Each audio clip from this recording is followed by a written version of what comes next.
അനുഗ്രഹിക്കപ്പെട്ട നല്ല സമയത്തിനായി ഞാൻ ദൈവത്തെ സ്തുതിക്കുന്നു, സ്തോത്രം ചെയ്യുന്നു.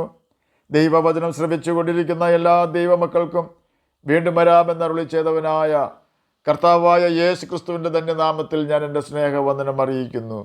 ഇന്നത്തെ അല്പസമയത്തെ ചിന്തയ്ക്കായി 147 സങ്കീർത്തനം 3 വാക്യം നമുക്ക് വായിക്കാം. മനം തകർന്നവരെ അവൻ സൗഖ്യമാക്കുകയും അവരുടെ മുറിവുകളെ കെട്ടുകയും ചെയ്യുന്നു. അനുഗ്രഹിക്കപ്പെട്ട ഒരു വേദവാക്യമാണ് നാം കേട്ടത്. മനുഷ്യൻ്റെ കഷ്ടത കാണുമ്പോൾ അതിൽ സന്തോഷിക്കുന്ന വ്യക്തികൾ ചിലപ്പോൾ കണ്ടേക്കാം. എന്നാൽ നമ്മുടെ കർത്താവായ യേശു ക്രിസ്തു മനുഷ്യൻ്റെ കഷ്ടതയിൽ സഹതാപം കാണിക്കുന്നവനാണ്. ഇടയനില്ലാത്ത ആളുകളെപ്പോലെ ചിന്നിയവരായി ജനത്തെ കണ്ടപ്പോൾ യേശുവിന് അവരോട് മനസ്സലിവ് തോന്നിയെന്ന് മത്തായി എഴുതിയ സുവിശേഷം 9 അധ്യായം 36 വാക്യത്തിൽ രേഖപ്പെടുത്തിയിരിക്കുന്നു. അവൻ പുരുഷാരത്തെ ഇടയനില്ലാത്ത ആളുകളെപ്പോലെ കുഴഞ്ഞവരും ചിന്നിയവരുമായി കണ്ടിട്ട് അവരെക്കുറിച്ച് മനസ്സലിഞ്ഞു. മത്തായി എഴുതിയ സുവിശേഷം 9 അധ്യായം 36 വാക്യമാണ് നാം കേട്ടത്. യേശു കണ്ട ആ പുരുഷാരത്തിന് വാസ്തവത്തിൽ ഇടയന്മാർ ഉണ്ടായിരുന്നു. അവർ ആരെല്ലാം എന്നാൽ പുരോഹിതന്മാർ, ന്യായപ്രമാണം പഠിപ്പിക്കുന്ന ശാസ്ത്രിമാർ എന്നിവരും ആ കാലഘട്ടത്തിലെ വിശുദ്ധന്മാർ എന്ന് സ്വയം അഭിമാനിച്ചിരുന്ന പരീശന്മാരുമായിരുന്നു അത്. എന്നാൽ ദൈവത്തിൻ്റെ ന്യായപ്രമാണത്തെ ആ കാലഘട്ടത്തിൽ വികലമാക്കിയിരുന്നു. അന്ന് ഉപയോഗിച്ചിരുന്ന പ്രമാണം യഹോവയുടെ പ്രമാണം എന്ന് പറഞ്ഞിരുന്നെങ്കിലും ന്യായപ്രമാണത്തെ പഠിപ്പിച്ചിരുന്ന ശാസ്ത്രിമാർ എന്ന ടീച്ചേഴ്സ് അതിനെ വ്യാജമാക്കി മാറ്റിയിരുന്നുവെന്ന് യിരെമ്യാ പ്രവചനം 8 അധ്യായം 8 വാക്യത്തിൻ്റെ അവസാന ഭാഗത്ത് രേഖപ്പെടുത്തിയിരിക്കുന്നു. ഞങ്ങൾ ജ്ഞാനികൾ, യഹോവയുടെ ന്യായപ്രമാണം ഞങ്ങളുടെ പക്കലുണ്ടെന്ന് നിങ്ങൾ പറയുന്നത് എങ്ങനെ? ശാസ്ത്രിമാരുടെ കള്ള എഴുത്തുകോൽ അതിനെ വ്യാജമാക്കി തീർത്തിരിക്കുന്നു. യിരെമ്യാ പ്രവചനം 8 അധ്യായം 8 വാക്യമാണ് നാം കേട്ടത്. വ്യാജമാക്കി മാറ്റിയിരുന്ന അവരുടെ പാരമ്പര്യം ആയിരുന്നു ഇന്നത്തെ പോലെ തന്നെ അന്ന് ശാസ്ത്രിമാർ അഥവാ ബൈബിൾ ടീച്ചേഴ്സ് ജനത്തെ പഠിപ്പിച്ചിരുന്നത്. വ്യാജമാക്കി മാറ്റിയ പാരമ്പര്യത്തിൽ പെരുന്നാളുകളെക്കുറിച്ചും വാവുകളെക്കുറിച്ചും കൂടാരപ്പെരുന്നാളിനെക്കുറിച്ചും എഴുതിയിട്ടുണ്ട്. എങ്കിലും ജനത്തിന് സമാധാനവും നിത്യജീവനും പ്രാപിക്കുവാനുള്ള ന്യായപ്രമാണത്തിലെ സത്യങ്ങളെ അന്നത്തെ പുരോഹിതന്മാരും മഹാപുരോഹിതന്മാരും ജനത്തെ പഠിപ്പിച്ചിരുന്നില്ല. ആകയാൽ ജനം പാപനിമിത്തം മരിച്ച ആത്മാവിന് ഉടമകളായിരുന്നു. അവർക്ക് ജീവനുണ്ടായിരുന്നെങ്കിലും അവരുടെ ആത്മാക്കൾക്ക് അവരുടെ പാപനിമിത്തം ദൈവവുമായി ബന്ധപ്പെടുവാൻ കഴിയുമായിരുന്നില്ല. ആ കാലത്താണ് യേശു അവരെ കാണുന്നത്. അവരെ കണ്ടപ്പോൾ യേശുവിന് അവരോട് കരുണ തോന്നി. കാരണം അവരെ നേർവഴിക്ക് നടത്തുന്ന നല്ല ഇടയന്മാർ ഇല്ലാത്തതിനാൽ സമാധാനം ലഭിക്കുമെന്ന ചിന്തയാൽ അവർ പെരുന്നാൾ ആഘോഷിക്കുന്നു. എന്നാൽ അതിനുശേഷം സമാധാനമില്ലാത്തവരായി, നിത്യജീവൻ പ്രാപിക്കുവാൻ കഴിയാത്തവരായി, അവരുടെ പാപമുള്ള ഹൃദയത്തോടെ, കഠിന ഹൃദയത്തോടെ ദൈവകൃപ പ്രാപിക്കാതെ ഭവനങ്ങളിലേക്ക് മടങ്ങിപ്പോകുന്നു.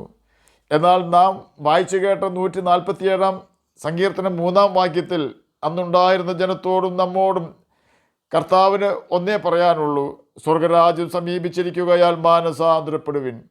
മത്തായി എഴുതിയ സുവിശേഷം 4 അധ്യായം 4 വാക്യത്തിൽ ഇത് രേഖപ്പെടുത്തിയിരിക്കുന്നു. എന്തുകൊണ്ടാണ് മാനസാന്തരപ്പെടണമെന്ന് കർത്താവ് നമ്മോട് പറയുന്നത്? ഏതിൽ നിന്നെല്ലാം നമുക്ക് മാനസാന്തരം ആവശ്യമുണ്ട്? നമുക്ക് ഇതിനെക്കുറിച്ച് അല്പമായി ചിന്തിക്കാം. മനം തകർന്നവരെ അവൻ സൗഖ്യമാക്കും, അവരുടെ മുറിവുകളെ അവൻ കെട്ടും. ഇതാണ് 147 സങ്കീർത്തനം 3 വാക്യത്തിൽ രേഖപ്പെടുത്തിയിരിക്കുന്നത്. പാപബോധത്താൽ, പശ്ചാത്താപത്താൽ ഒരു മനുഷ്യൻ്റെ കഠിനമായ ഹൃദയം മുങ്ങിപ്പോകുമ്പോൾ അവൻ്റെ ഹൃദയം കഠിനത മാറി പാപത്തിൽ നിന്നും എന്നെ രക്ഷിക്കണമേ എന്ന് അവൻ്റെ സൃഷ്ടാവിനോട് നിലവിളിക്കും. അതുവരെയും കരയാതിരിക്കുന്ന വ്യക്തികൾ ആ നിമിഷം കുറ്റബോധത്താൽ നിലവിളിക്കുവാൻ തുടങ്ങും. 51 സങ്കീർത്തനത്തിൽ ദാവീദിൻ്റെ നിലവിളി ശബ്ദം നമുക്ക് കേൾക്കുവാൻ കഴിയും. 51 സങ്കീർത്തനം 17 വാക്യത്തിൽ ദാവീദ് പറയുകയാണ്: തകർന്നും നുറുങ്ങിയും ഇരിക്കുന്ന ഹൃദയത്തെ ദൈവമേ നീ നിരസിക്കുകയില്ല. ഇവിടെ കാണുന്ന തകർന്നും നുറുങ്ങിയുമുള്ള ഹൃദയം എന്നതുകൊണ്ട് ഉദ്ദേശിക്കുന്നത് പാപബോധം വന്നപ്പോൾ അതിൽ നിന്നും രക്ഷിക്കുന്നതിനായി, പാപത്തിൽ നിന്നും രക്ഷിക്കുന്നതിനായി ദൈവത്തോട് നിലവിളിച്ചപ്പോൾ അവൻ്റെ പാപം ക്ഷമിച്ചു കൊടുത്തതിനാൽ തൻ്റെ ഹൃദയകാഠിനം നീങ്ങിപ്പോയ അവസ്ഥയിലുള്ള തൻ്റെ ഹൃദയമാണ് തകർന്ന ഹൃദയം. ദൈവം നമുക്ക് പാപബോധം തരുമ്പോൾ നാം നമ്മുടെ പാപങ്ങളെക്കുറിച്ച് അനുദപിക്കുകയും ഇനി പാപം ചെയ്യാതെ ജീവിച്ചു കൊള്ളാമെന്ന് തീരുമാനമെടുക്കുകയും ചെയ്യുമ്പോൾ യേശു ക്രിസ്തു നമുക്ക് പാപക്ഷമ തരികയും നമ്മുടെ ഹൃദയകാഠിന്യം നീങ്ങിപ്പോവുകയും ചെയ്യുന്നു. തന്നെയുമല്ല, യേശു ക്രിസ്തു നമ്മുടെ ഹൃദയമുറിവുകളെ കെട്ടുകയും ചെയ്യുന്നു. അതെങ്ങനെയെന്നാൽ, ദൈവം നമുക്ക് പാപക്ഷമ തരുന്ന സമയം തന്നെ തൻ്റെ പരിശുദ്ധാത്മാവിനാൽ നമ്മെ നിറയ്ക്കുന്നതിനാൽ നമ്മുടെ ഹൃദയം ദൈവിക സമാധാനത്താൽ നിറയുന്നു. ഇപ്രകാരം തങ്ങളുടെ പാപങ്ങളെ ഏറ്റുപറഞ്ഞ് ഉപേക്ഷിക്കുന്ന വ്യക്തികളുടെ ഹൃദയത്തിൽ യേശു വസിക്കുന്നതിനാൽ ആ വ്യക്തിക്ക് ദൈവം സമീപസ്ഥനായിത്തീരുന്നു. ഇങ്ങനെയുള്ള വ്യക്തികൾക്ക് ഹൃദയത്തിന് സമാധാനവും ശരീരത്തിന് സൗഖ്യവും നൽകുന്നവനാണ് കർത്താവായ യേശു ക്രിസ്തു. ആകയാൽ എന്നെ കേൾക്കുന്ന ദൈവമകനെ, ദൈവമകളെ, നമുക്ക് യേശുവിൻ്റെ കൽപ്പനകൾ അനുസരിച്ച് പാപം ചെയ്യാതെ ജീവിച്ചുകൊണ്ട് ഹാനോക്കിനെ പോലെ ദൈവത്തോടു കൂടെ നടക്കാം, അഥവാ ദൈവത്തോടു കൂടെ ജീവിക്കാം. നാം അപ്രകാരം ജീവിക്കാമെങ്കിൽ നമ്മെ തകർക്കുന്ന വ്യാജ കുറുക്കന്മാർ ആരും നമ്മെ പിന്തുടരുകയോ വഞ്ചിക്കുകയോ നമ്മുടെ തലമുറകൾ തകരുവാൻ ഇടവരികയോ ചെയ്യാതെ നമ്മെ സാത്താൻ്റെ കിണയിൽ നിന്നും രക്ഷിക്കുന്നവനാണ് കർത്താവായ യേശു ക്രിസ്തു. നാം ഏതിൽ നിന്നെല്ലാം മാനസാന്തരപ്പെടണമെന്ന് നമുക്ക് നോക്കാം.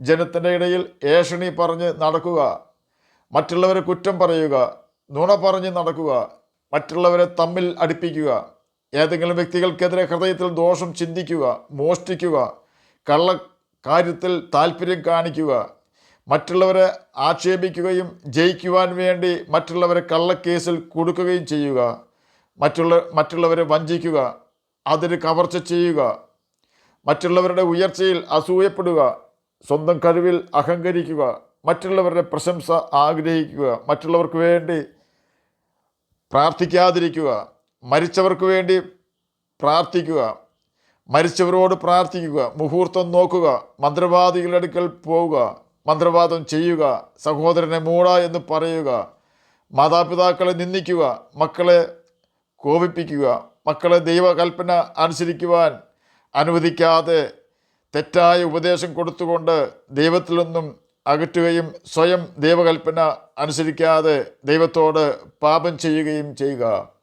ഇതെല്ലാം ദൈവം വെറുക്കുന്ന പാപങ്ങളും നിത്യനരകത്തിലേക്ക് വീഴുവാൻ കാരണമാകുന്ന കാര്യങ്ങളുമാകയാൽ ഇതെല്ലാം നാം ഉപേക്ഷിക്കേണ്ടതും ഇതിൽ നിന്നെല്ലാം നാം മാനസാന്തരപ്പെടേണ്ടതും അത്യാവശ്യമാണ്. ഇതിൽ നിന്നെല്ലാം മാനസാന്തരപ്പെട്ട് ദൈവത്തെ അവൻ്റെ കൽപ്പനകൾ അനുസരിച്ചുകൊണ്ട് സ്നേഹിപ്പിൻ എന്നാണ് മാനസാന്തരപ്പെട്ട് സുവിശേഷത്തിൽ വിശ്വസിപ്പിൻ എന്നതുകൊണ്ട് കർത്താവായ യേശു ക്രിസ്തു അർത്ഥമാക്കുന്നത്. ആകയാൽ നമുക്ക് ദൈവം തന്നിട്ടുള്ള ക്ഷണികമായ ഈ ഭൂമിയിലെ ജീവിതത്തിൽ നാം കേട്ട പാപസ്വഭാവങ്ങളൊന്നും നമ്മുടെ ജീവിതത്തിൽ ഉണ്ടാകുന്നില്ല എന്ന് ഉറപ്പ് വരുത്തി ബൈബിൾ വായിക്കുകയും കർത്താവിൻ്റെ കൽപ്പനകൾ അനുസരിക്കുകയും ചെയ്തുകൊണ്ട് ഈ ഭൂമിയിൽ നമുക്ക് ജ്യോതിഷികളെ പോലെ ജീവിക്കാം, നിത്യജീവനാവകാശികളായി തീരുകയും ചെയ്യാം. അതിന് കർത്താവ് നമ്മെ സഹായിക്കട്ടെ എന്ന് പ്രാർത്ഥിച്ചുകൊണ്ട് ഞാൻ എൻ്റെ വാക്കുകളിൽ നിന്ന് വിരമിക്കുന്നു. നമുക്ക് പ്രാർത്ഥിക്കാം. ഞങ്ങളെ സ്നേഹിക്കുന്ന സ്വർഗീയ പിതാവേ, നല്ല വചനത്തിനായി അങ്ങയെ സ്തുതിക്കുന്നു, സ്തോത്രം ചെയ്യുന്നു. എന്നെ കേൾക്കുന്ന ഏതെങ്കിലും പ്രിയപ്പെട്ടവർ അങ്ങയെ തിരിച്ചറിയാതിരിക്കുന്നുവെങ്കിൽ അങ്ങയെ തിരിച്ചറിയുവാൻ തക്ക ഹൃദയം അവർക്ക് കൊടുക്കണമേ. രോഗത്താൽ ഭാരപ്പെടുന്നവർക്ക് രോഗസൗഖ്യം കൊടുക്കണമേ. സമാധാനമില്ലാത്തവർക്ക് സമാധാനം കൊടുക്കണമേ. പഠിക്കുന്ന കുഞ്ഞുങ്ങൾക്ക് പഠിക്കുവാനുള്ള ബുദ്ധിയും ജ്ഞാനവും ഓർമ്മശക്തിയും കൊടുക്കണമേ. പ്രാർത്ഥന കേട്ടതിനായി സ്തോത്രം, യേശുവിൻ്റെ നാമത്തിൽ തന്നെ ആമേൻ. കർത്താവ് എല്ലാവരെയും അനുഗ്രഹിക്കട്ടെ. സ്തോത്രം.